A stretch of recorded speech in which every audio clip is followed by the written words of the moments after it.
Salam, ada sukacita. Kita bersyukur pada pagi hari ini kita masih berikan kesempatan untuk dapat memuji menyembah Tuhan. Pada pagi hari ini kita akan belajar pada firman Tuhan, jerih payahmu tidak akan sia-sia di dalam Tuhan.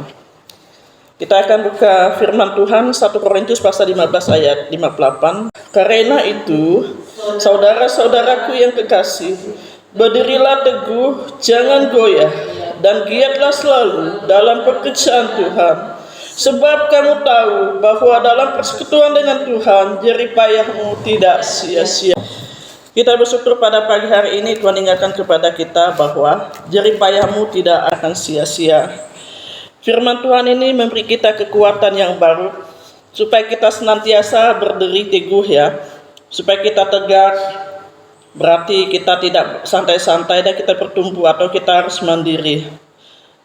Teguh adalah kuat dalam kukuh dan tidak berubah dalam penderitaan kita. Tidak berubah dalam kesetiaan, tidak berubah juga dalam iman atau keyakinan. Sementara artinya kukuh berarti kuat dan terpancang pada tempatnya. Jadi berdiri teguh, tidak goyah dan giat dalam pekerjaan Tuhan dapat dimaksudkan yaitu kukuh, kuat, tetap tidak berubah dalam pendirian serta setia melayani Tuhan sampai akhir hidup kita. Pada saat ini kita lihat bahwa di mana-mana banyak terjadi, banyak orang tidak teguh, mereka tidak kuat karena ngapa? Penderitaan demi penderitaan yang dialami mungkin tidak seberapa ya. Karena mereka banyak hamba-hamba Tuhan banyak yang mundur karena mereka tidak punya uang. Mereka tidak ada pekerjaan, akhirnya mereka meninggalkan pelayanan. Alasannya anak saya mau sekolah, alasannya lagi karena kami tidak makan begitu. Nah, disitulah kita lihat betapa sedihnya pada akhir zaman ini banyak orang yang mundur. Bagaimanakah dengan kita saat ini? Kita harus belajar supaya kita tetap teguh, kita teguh ya, kita nggak usah goyah apapun yang terjadi. Karena pernah saya katakan dengan Ellen, sekalipun kalau orang datang menyerang kita, kalau kita mati di gereja ini, itulah kita namakan mati syahid. Karena mengapa? Kita mempertahankan Kristus di dalam kita. Karena pada akhir-akhir ini banyak terjadi hal-hal yang di luar dugaan. Kalau di Indonesia tidak seberapa ya. Kalau di luar negeri seperti di Korea Utara kita melihat bahwa banyak orang percaya Tuhan karena mereka di sana ateis. Mereka lari dan sebagainya. Mereka lari ke hutan, anaknya tidak sekolah, mereka tidak makan. Bahkan mereka menggali makanan-makanan yang ada. Dan di Korea Selatan itu mereka memberikan bantuan karena mereka tidak bisa masuk ke Korea Utara. Dan disitulah kita lihat bahwa hamba-hamba Tuhan di sana mereka tetap teguh. Sekalipun ya, di situ kita lihat bahwa Alkitab saja mereka susah baca.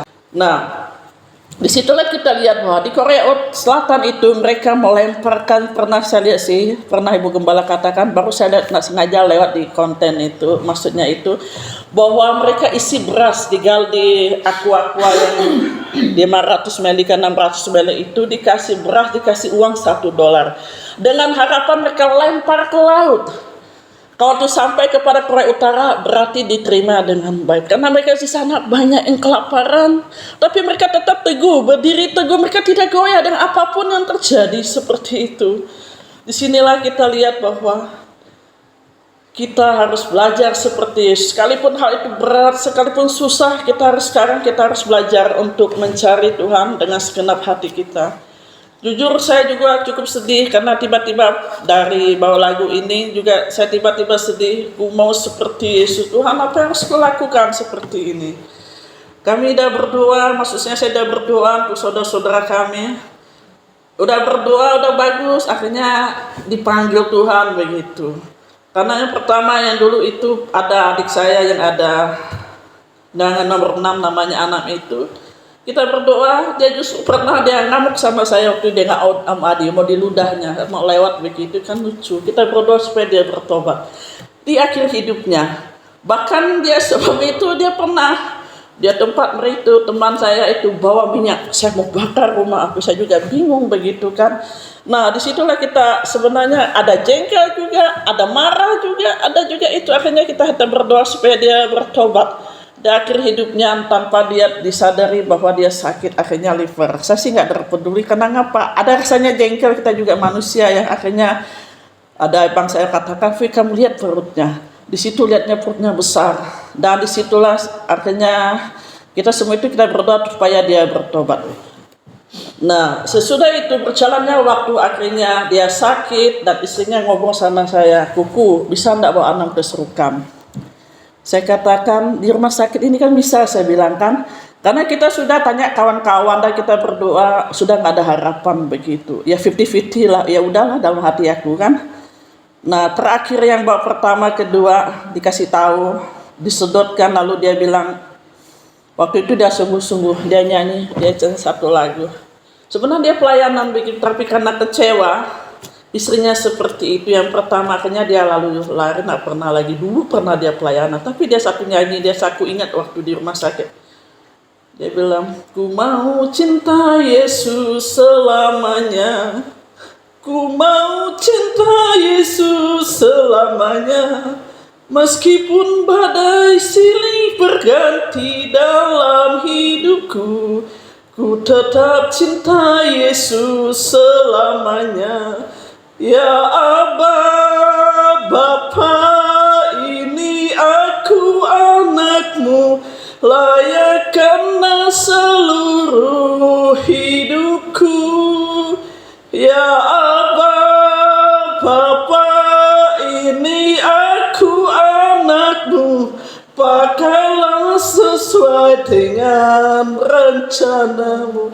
Itu ya lagu yang dia pernah nyanyikan waktu itu saya lani dia. Saya sebenarnya sedih mau bagaimana, dan dia mau matinya di Serukam. Saya sebenarnya lihat ada Tuhan bagaimana. Waktu kita pergi, kita bawa nasi bungkus karena nggak ada uang. Akhirnya saya bilang kata pada istrinya, boleh Kuku bantu kamu, tapi dengan satu syarat. Saya bilang, saya ini orang Kristen, istrinya kan orang Konghucu atau Buddha. Kalau umpama suatu saat adik saya dipanggil, kamu mau ndak adik saya dikubur secara Kristen? Saya katakan, kalau oke, kita berangkat, kalau enggak. Di situ dia bilang, oke Kuku, kita berjanji ya. Disitulah di rumah Bajang, oke lah kalau begitu. Akhirnya kita bantu, tanya teman-teman saudara, ada kasih 100, ada 200. Mungkin saat kita waktu ada uang masih enak kita berbicara, enak kita katakan seperti ini, dan kita bawa ke Serukam sampai di sana, dan kita berdoa. Malam-malam kita di rumah kos itu hanya berdoa, Tuhan tolong adik saya, Tuhan tolong. Anaknya nanya gimana Kuku begini-begini, saya nggak tahu. Dan dokter katakan waktu dia sudah ada itu, dokter tanya, Bu, kalau bagaimana kalau dia umpamanya sudah itu, bisa nak kami tolong pakai yang itu? Enggak, saya bilang biarlah kehendak Tuhan yang terjadi. Disitulah saya kata kepada anaknya, baca Alkitab, baca Yohanes 14 ayat 6 tentang rumah Bapa, supaya dia tenang. Karena ngapa? Karena saya dipesan sama dokter itu jangan terlalu dekat Bu, katanya. Mereka saya suruh vaksin, istrinya sama anaknya suruh vaksin. Akhirnya dia dipanggil Tuhan. Maksud saya begini, keluarga saya begitu keras begitu. Akhirnya satu persatu di akhir hidupnya dan orang ICU baru dia terima Tuhan. Disinilah kita masih sehat, saudara-saudaraku. Jangan kita mengeraskan hati, karena apa? Apapun yang kita lakukan, apapun yang kita taburkan, maksudnya kita pasti akan menuai. Kita giatlah kita dalam pelayanan kita supaya kita lebih sungguh-sungguh, karena apa? Jerih payahmu tidak akan sia-sia seperti itu. Dan berjalannya waktu, akhirnya dia dipanggil Tuhan. Nah sesudah itu lagi berjalannya waktu, kami punya saudara, hanya satu doa saya, Tuhan biarlah saudaraku bertobat Tuhan, aku bilang mereka bisa percaya Tuhan. Akhirnya jalan lagi giliran Mama Liwe, akhirnya dia sakit. Kalau nggak sakit dia nggak mau ibadah. Saya nggak nyinggung, nggak mau ibadah, ayolah ibadah oke wafi katanya, semuanya selalu cukup. Dan disitulah kita lihat bahwa puji Tuhan akhirnya dia percaya kepada Tuhan. Yang sekarang kita lihat lagi, Mama Rita, waktu saya ke sana saya sedih, saya langsung terpana, saya diam begini, Tuhan seperti inikah dia, perutnya sudah besar. Saya nggak tahu, saya selalu berdoa. Apakah inikah keluarga kita bertobat satu persatu mengalami itu? Mereka harus sakit dulu, mereka baru percaya Tuhan. Disitulah kita lihat bahwa Tuhan itu sangat sayang kepada kita. Sekalipun kita di akhir hayat kita itu, kita yang penting kita percaya Tuhan supaya kita bisa masuk ke surga. Disinilah kita belajar bahwa karena itu saudara-saudaraku yang kekasih, berdirilah teguh, jangan goyah, dan giatlah selalu dalam Tuhan. Sebab kamu tahu bahwa persekutuan dengan Tuhan jeripayahmu tidak sia-sia. Sinilah kita harus bersyukur, Tuhan ingatkan kepada kita supaya kita berdiri teguh. Sinilah firman Tuhan kita belajar yang pertama, yaitu maksud dari berdiri teguh. Pasal 15 ayat 58, berdirilah teguh dalam pelayanan. Paulus mengingatkan kita semua agar kita tetap teguh bertumpu pada kaki kita sendiri, agar kita dengan kukuh dan kuat melayani firman Tuhan, supaya kita tetap setia dalam pelayanan firman-Nya, agar kita tidak lemah dalam penderitaan untuk melayani Tuhan, supaya semangat dan kesetiaan iman dan keyakinan kita semakin kuat dan dahsyat dalam memberitakan Injil Yesus Kristus yang membawa sukacita dan damai sejahtera. Disinilah Tuhan katakan bahwa kita harus berdiri teguh dalam pelayanan. Itu dikatakan oleh Rasul Paulus kepada jemaat yang ada di Korintus.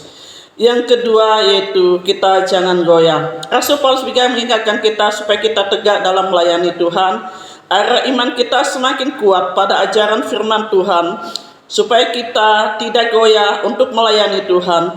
Raja Daud juga mengajak kita untuk tidak goyah dan dekat dengan Tuhan. Kami minta Bu Gembala baca 2 Samuel pasal 22 ayat 37. 2 Samuel pasal 22 ayat 37, demikianlah firman Tuhan.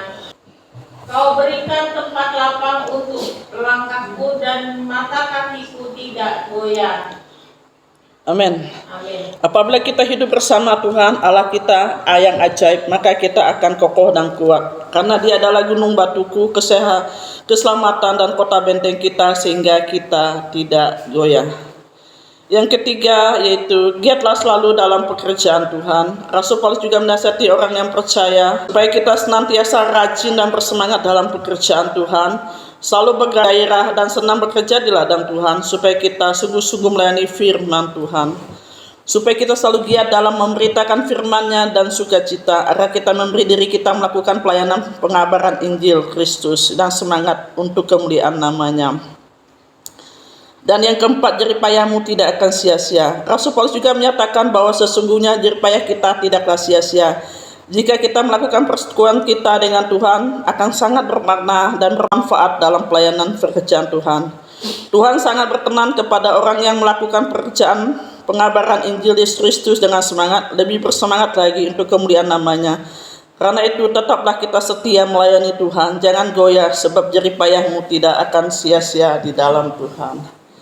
Nah, di sini kita akan semangat, kita harus melayani Tuhan. Sekalipun jemaat kita, sekalipun yang kita layani tidak seberapa, yang penting kita setia sampai akhir hidup kita. Dan di sini juga kita harus belajar bahwa Tuhan senantiasa menolong kita, sekalipun kita dalam pelayanan, kita dalam kesulitan, tapi Tuhan tidak pernah meninggalkan kita. Karena mengapa? Dia senantiasa menjaga dan melindungi kita. Dia kirimkan malaikatnya untuk menolong kita senantiasa pekerjaan kita. Dan setiap hari Tuhan senantiasa menolong kita. Karena mengapa? Tuhan memberikan itu penjaganya kepada kita. Karena Allah yang kita sembah, Allah Abraham, Allah Isa, Allah Israel, Dia adalah penjaga kita setiap saat. Terima kasih, Tuhan Yesus berkati.